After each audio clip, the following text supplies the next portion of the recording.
Dragi prijatelji, svakom od nas se dešava jednostavno da u nekom trenutku, da kažemo, ostane bez motivacije, odnosno dođe jednostavno do malog prezasićenja, premora ili gubitka samopouzdanja.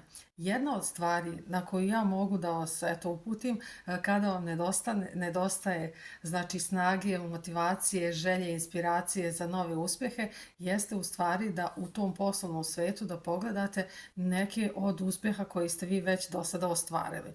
Ja ću vam prikazati ukratko nekoliko stvari, odnosno nekoliko, da kažem, nagrada, priznanja na koja sam posebno ponosna. A to je jedan od njih je svakako zahvalnica za učešće u Surčinskim danima preduzetništva. Samo da podsjetim, pored brenda Moja baza, da sam ja i podpredsjednica poslovne asocijacije EFBA i da već 5. godinu za redom, odnosno sad već 6. spremamo te dane preduzetništva sa velikim zadovoljstvom i entuzijazmom. Zatim, tu je zahvalnica od strane Kulturnog centra Surčin, to je javno preduzeće.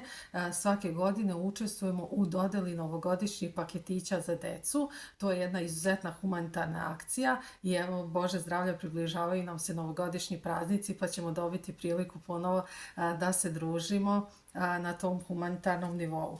Zatim, tu je jedno od, da kažem, novih priznanja, to je zahvalnica, odnosno učestvovali smo na konkursu za 100 najuspešnijih poslovnih žena Srbije, to je bilo 2022. godine, izuzetno jedno jako lepo iskustvo, imali smo i svečani prijem, tada je to bilo u Palati Srbije, na jednom izuzetno visokom i svečanom nivou, gde sam ja išla sa svojom porodicom i jako sam zahvalna javnom preduzeću Pošta na ovako jednom lepom priznanju.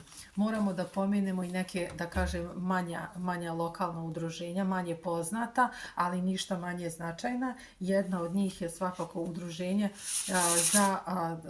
Udruženje građana za Petrovčić i tu je zahvalnica, tu je udruženje žena Surčinke i Surčina koje organizuju manifestaciju Festival Sremačkih kolača svake godine u septembru mesecu. I nedavno također bila sam na jednoj radionici za unapređenje javnog nastupa kojeg vodi gospođa ili gospođica Natalija Milosavljević. Ona je, možda je poznajete kao novinarka Tanjuga, odnosno televizijskog kanala K1. Ovo je fantastična radionica i svakom bih preporučila da upiše jer će naučiti nešto novo o sebi i naravno unapredit će sopstveno poslovanje.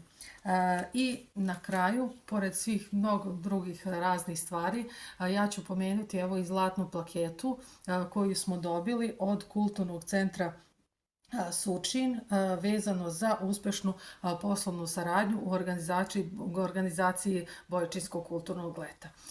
Eto, ukratko, predstavila sam samo neke od nagrada koje smo imali na ovom, da kažem, našem preduzetničkom putu.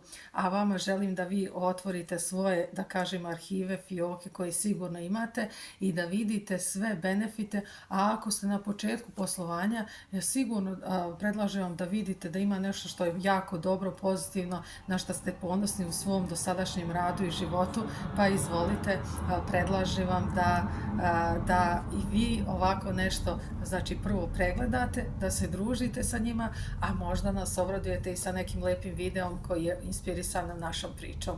Vidimo se u sledećem videu.